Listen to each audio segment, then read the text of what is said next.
Alright guys, what I've got here are two Sharp X68000 computers. One of them is similar to the original model, and this one is called the Compact model, and it came out in the mid-90s, about 7 years after the launch of the original. And as you can tell, it looks drastically different than this model. And what I'm going to do is just go over the differences between the two models, sort of give you an idea of how they function individually. So we'll take a look at the full-size model here first. This is the X68000 Super, which is similar in size and appearance to the original.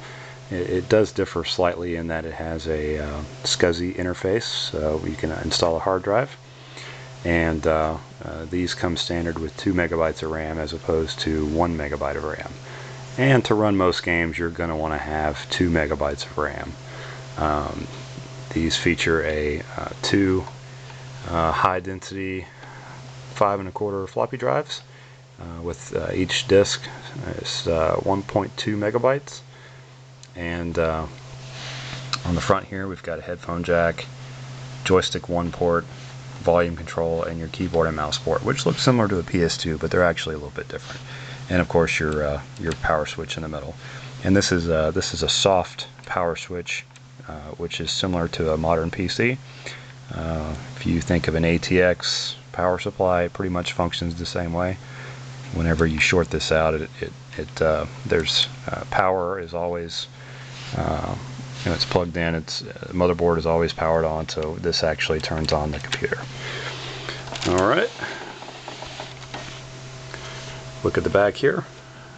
You've got your AV out here, as well as some various TV controls and a couple other ports here. I'm actually not sure what the image in is for, but got a external floppy drive port and an external SCSI.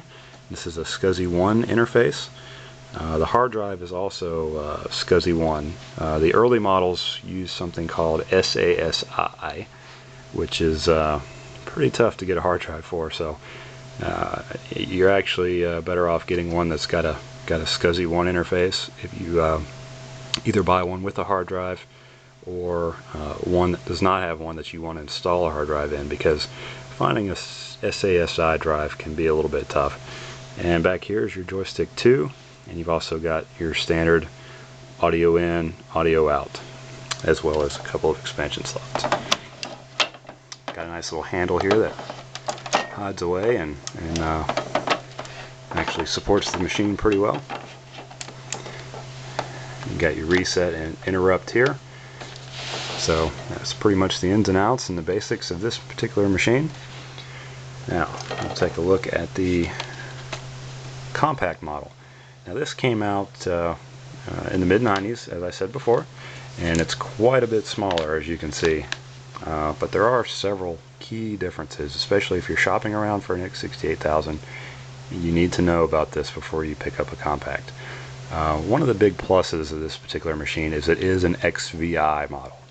The XVI models allow you to switch the CPU speed from 10 to 16 megahertz. It might be tough to see, but there's actually two LEDs there.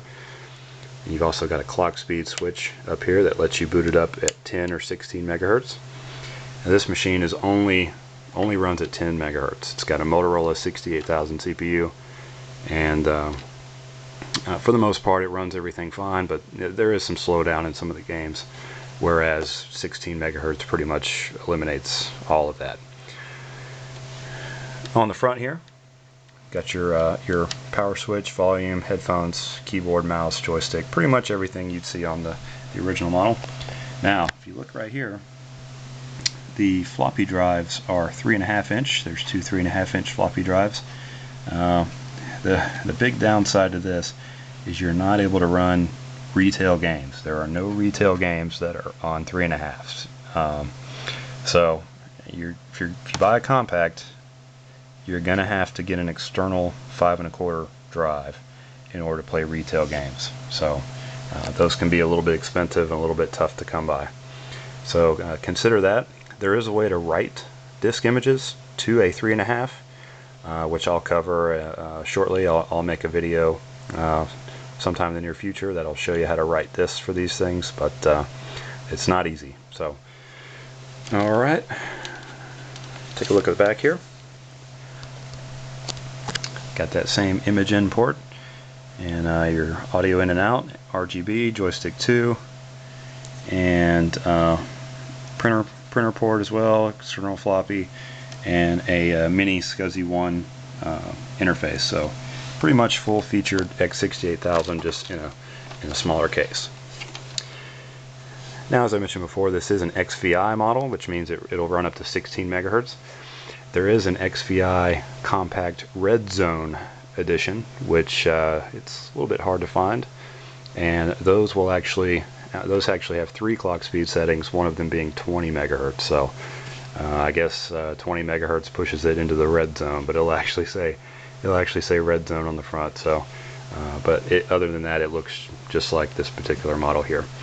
There's also a full-size XVI model. It does look a little bit different than this, but it still has the twin towers on it, and it also has the ability to switch between 10 and 16 megahertz CPU speeds.